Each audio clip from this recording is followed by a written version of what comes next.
አሁን ቪዲዮ ላይ የተመለከታችኋቸው ሰዎች ደረታቸውን ለማሳደግ የተጠቀሙት አንድ ወርክአውት አለ። የምታውቁት ፊትነስ ቻናል ወይም ደግሞ የምትወዱት አትሌት ወይም ደግሞ ቦዲ ቢልደር ቸስቱን ለማሳደግ የተጠቀመው አንድ ወርክአውት አለ። ደረት ማሳደግ ቀላል ነገር አይደለም፣ ምክንያቱም ትልቅ መስል። ይህንን መስል ግን እንዴት ማሳደግና ማጎልበት እንደምትችሉ በዚህ ቪዲዮ በደንብ አድርጌ አዘጋጅቼላችኋለሁ። የእናንተን ደረት ለማሳደግ የሚጠቅሙ ፉል ወርክአውቶችን በደንብ አድርጌ ዘርዝሬ እነግራችኋለሁ። እነዚህ ወርክአውቶች አንድን ኖርማል ወይም ደግሞ ፍላት የሚባል ደረት ያለው ሰውዬ ትልቅ ደረት እንዲኖረው የሚያደርጉ ወርክአውቶች ናቸው። የምር ደረታቸው መለወጥ የምትፈልጉ ከሆነ ይህንን ቪዲዮ እስከ መጨረሻው ድረስ መከታተል እንዳትረሱ። እንደዚህ አይነት የፊትነስ ኮንተንቶች የሚመቿችሁ ከሆነ ፊት ሀበሻን ሰብስክራይብ ማድረግ እንዳትረሱ። አሁን ወደ ቪዲዮ እንግባ። አብዛኛው ሰው ደረቱን ለማሳደግና ለማጎልበት ሲፈልግ የሚሰራቸው ወርክአውቶች ተመሳሳይና አንድ አይነት ነው። ከድሮ ጀምሮ ሰው የሚሰራውን ወርክአውት ነው ምንም ነገር ሳይቀይርና ለራሱ ደረት እንዲመቸው አድርጎ ሳያደርግ ሙሉ ወርክአውቱን ዝም ብሎ የሚሰራው። እንደተለመደው ሁሉም የሚጀምረው ከቤንች ፕረስ ነው። በእርግጥ ቤንች ፕረስ በጣም አሪፍ ኤክሰርሳይዝ ቢሆንም የሚሰሩበት መንገድ ግን በጣም የተለያየና ድሮ የቀረ ነው። ምን ማለት ነው? አንድ ሰው ቤንች ፕረስ ሲሰራ ደረቱ ሙሉ ለሙሉ ወጥሮ ካልሰራና ደረቱን እያስነካ ካልሰራ እንዳልሰራ ነው የሚቆጠሩ። ምክንያቱም ሙሉ ለሙሉ ደረቱ የሚያስፈልገውን አይነት ስትሬች አላገኘም። ያ ደግሞ ለውጥ እንዳያመጣ ያደርገዋል ማለት ነው። እኔ የምሰጣችሁን ወርክአውት ግን መስራትና ትክክለኛውን ለውጥ ማግኘት ከፈለጋችሁ 5 የማያዳግሙ ህጎችንና መቼም መቀየር የማትችሉ ህጎችን መከተል ይኖርባችሁ። ያለ እነዚህ ወርክአውቱን ብትሰሩ ለውጥ ላታዩ ትችላላችሁ።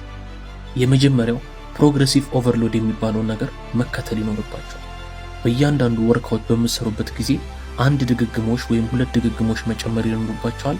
አለበዚያ ደግሞ የምትሰሩትን የኪሎ መጠን መጨመር ይኖርባችኋል። ሁለተኛ ላይ ስፖርቱን ስትሰሩ ፉል ስትሬች መሆን አለበት። ሙሉ ለሙሉ እታች ድረስ ደረታችሁ እስኪነካ ድረስ ደረታችሁ ስትሬችና መለጠጥ መቻል አለበት። ከዚያም ደግሞ ወደ ላይ ስታነሱት ለ2 ሰከንድ አካባቢ ደረታችሁን ጨመቅ ወይም ደግሞ ስኩዊዝ ነገር ማድረግ ይኖርባችኋል። ይሄ ለደረታችሁ ወሳኝነት አለው። ሶስተኛ ላይ ደግሞ አፐር ቸስት ሁሌም ቢሆን ቅድሚያ ሊሰጠው ይገባል። ደረታችሁ ትልቅ እንዲመስልና አጠቃላይ መስላችሁን ከፍተኛ ቦታ የሚይዘው አፐር ቸስት ነው። ያ ካላደገ ደረታችሁ መቼም ትልቅ ሊመስል አይችልም። አራተኛ ደግሞ ቸስታችሁን ቢያንስ በሳምንት 2 ጊዜ መስራት አለበት። 2 በሳምንት አተኮራችሁ ለደረታችሁ ብቻ መስራት ይኖርባችኋል። በእርግጥ ይሄ ከምትሰሩት ፕሮግራም ጋር ሊዛባባችሁ ይችላል። ስለዚህ ወርክአውት ፕሮግራም አወጣትና ስፔሻሊ ደግሞ ጀማሪ ከሆናችሁ የትኛው ወርክአውት እንደሚጠቅማችሁ የሚረዳ ቪዲዮ ሰርተንላችኋል። ሊንኩን ከላይ እናስቀምጥላችኋለን። 5ኛ ደግሞ በቂ የሆነ ምግብ መመገብ ይኖርባችኋል።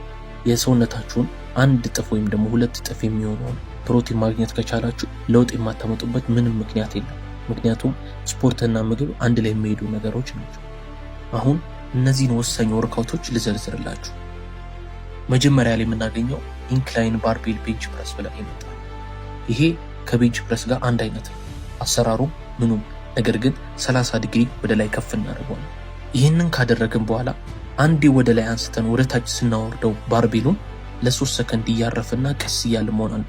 ወደ ላይ ስናነሳው ደግሞ በፍጥነት መሆን አለበት ነው እና ላይ ስንደርስ ስኩዊዝ ማድረግ ይኖርብናል። ደረታችንን ጨመቅ ነገር ማድረግ ይኖርብናል። ወደ ታች ስንወርድም ደግሞ ደረታችን ስትሬች እያደረግነው መሆን አለበት ማለት ነው። ይህንን ለ4 ሴት መስራት ይኖርብናል። አንዱን 12፣ 10፣ 8 ሰርተን የመጨረሻውን ደግሞ ከከበደን ከ6 እስከ 8 ድግግሞች መስራት እንችላለን። ይህንን ወርክአውት ስትሰሩ ዋናው ነገር በየሳምንት በምትሰሩበት ጊዜ 1 ወይም ደግሞ 2 ድግግሞችን ድሮ ከምትሰሩበት ላይ መጨመር ነው። ቅድም እንዳልኳችሁ ፕሮግሬሲቭ ኦቨርሎድ ማለት ነው። ድግግሞች ባትጨምሩ እንኳን የምትሰሩትን ኪሎ ብትጨምሩ በጣም ትልቅ ለውጥ ታያላችሁ። ሁለተኛ ላይ የምናገኘው ዲክላይን ዳምፔል ፕረስ። ይሄ ዳምፔሎችን ተጠቅመን የምንሰራው የደረት ኤክሰርሳይዝ ነው። ደረት የምንሰራበትን ወንበር ወይም ደግሞ የምንተኛበትን ፓርት ትንሽ በሆነች ዲግሪ ያህል ዝቅ እናደርገዋለን። ከዛ ዳምፔሎችን ይዘን ደረታችን እያስነካና ወደ ላይ ደግሞ እያነሳን ቀስ ብለን እንሰራለን ማለት ነው። ደረታችን ሲነካ በጣም ቀስ እያለ መውረድ አለበት። ወደ ላይ ስናወጣው ደግሞ በፍጥነት መሆን አለበት። አንዴ ኤክስፕሎዚቭ፣ አንዴ ደግሞ በጣም ቀስ እያደረግን ነው የምንሰራው ማለት ነው። ይሄኛውን መስራት ካልፈለጋችሁ ደግሞ የዚህ ኤክሰርሳይዝ ተቀያሪው ሌላው ዌትድ ዲፕስ ብለን የምንጠራው ነው። ወገባችን ላይ አንድ ፕሌት ወይም ደግሞ ኢትዮጵያ ውስጥ እንደተለመደው ጥርስ ብለን የምንጠራውን በገመድ ወገባችን ላይ አስረን ዲጋፕ ብለን የምንጠራውን ኤክሰርሳይዝ መስራት ነው ማለት ነው። እነዚህን ኤክሰርሳይሶች ለአራት ሴት ከ10 እስከ 12 ድግግሞሽ መስራት ይጠበቅብናል። በእያንዳንዱ ሴት ከ1 ደቂቃ እስከ 2 ደቂቃ ማረፍ እንችላለን።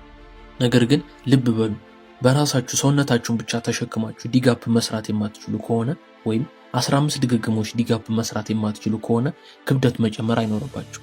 አንዴ ሰውነታችሁን ብቻ ተጠቅማችሁ 15 ዲጋፕ መስራት ከቻላችሁ ያኔ መጨመር ትችላላችሁ።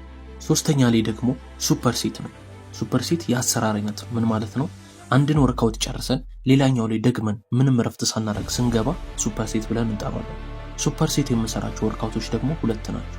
የመጀመሪያው ኢንክላይን ዳምፔል ፍላይ ነው። ሌላኛው ደግሞ ኢንክላይን ዳምፔል ፕረስ ነው።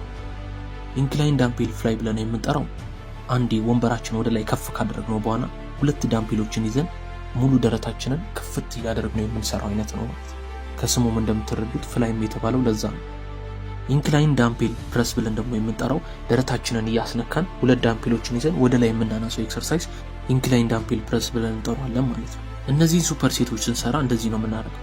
ኢንክላይን ዳምፔል ፍላይውን ከ10 እስከ 12 ሴት ሰርተን ከጨረስን በኋላ ወዲያውኑ ከ10 እስከ 12 ደግሞ ኢንክላይን ዳምፔል ፕረስ እንሰራለን ማለት ነው። ይህንን ድግግሞሽ ያለምንም እረፍት ለ3 ጊዜ እንሰራዋለን ወይም ለ3 ሴት እንሰራዋለን ማለት ነው። አጠቃላይ 3 ሱፐር ሴት ሰራን ማለት ነው።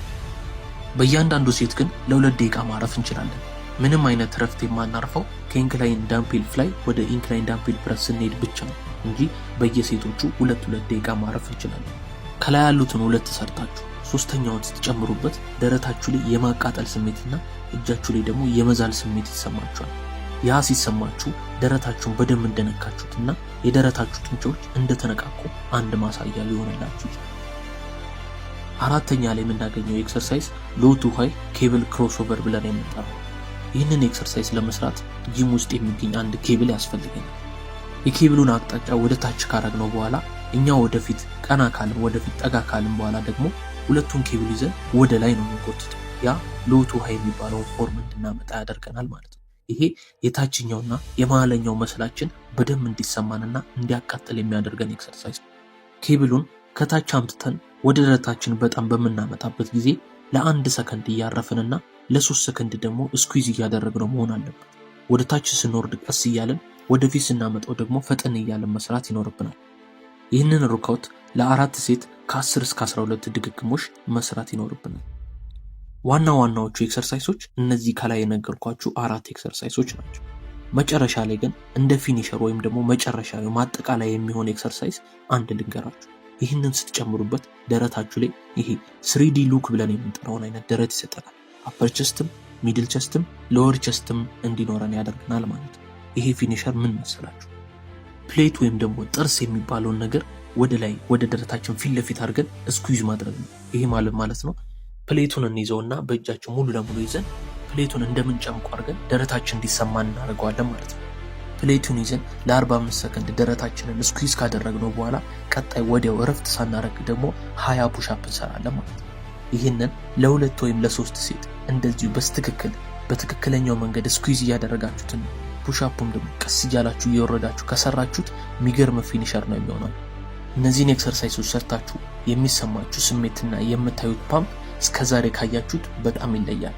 ደረታችሁ ያደገና ስትወጡ ከዚህ በኋላ ሙሉ ለሙሉ ደረት ያላችሁ ነው የሚመስላችሁ።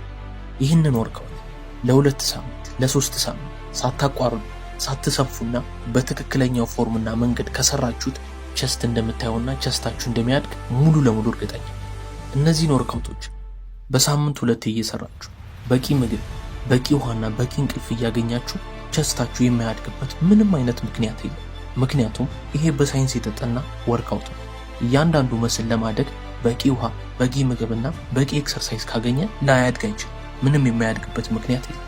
ስለዚህ እነዚህን ሩሎች ተከትላችሁ በትክክለኛው ፎርም ሰርታችሁ ቸስታችሁን ለውጡት፣ አላማችሁን አሳኩት። እስካሁን አብራችሁኝ ስለነበራችሁ ከልብ አመሰግናለሁ። የፊት ሀበሻ ቻናል ተከታይ ለመሆን የሰብስክራይብ በተኗን መጫን እንዳትረሱ። እንደዚህ አይነት ወሳኝ ቪዲዮዎችን ስንለቅ ኖቲፊኬሽን እንዲመጣላችሁ ደግሞ የደውል ምልክቷን መጫን እንዳትረሱ። ምንም አይነት ሐሳብ ሆነ አስተያየት ካላችሁ በኮሜንት ስር አሳውቁ። መልካም ጊዜ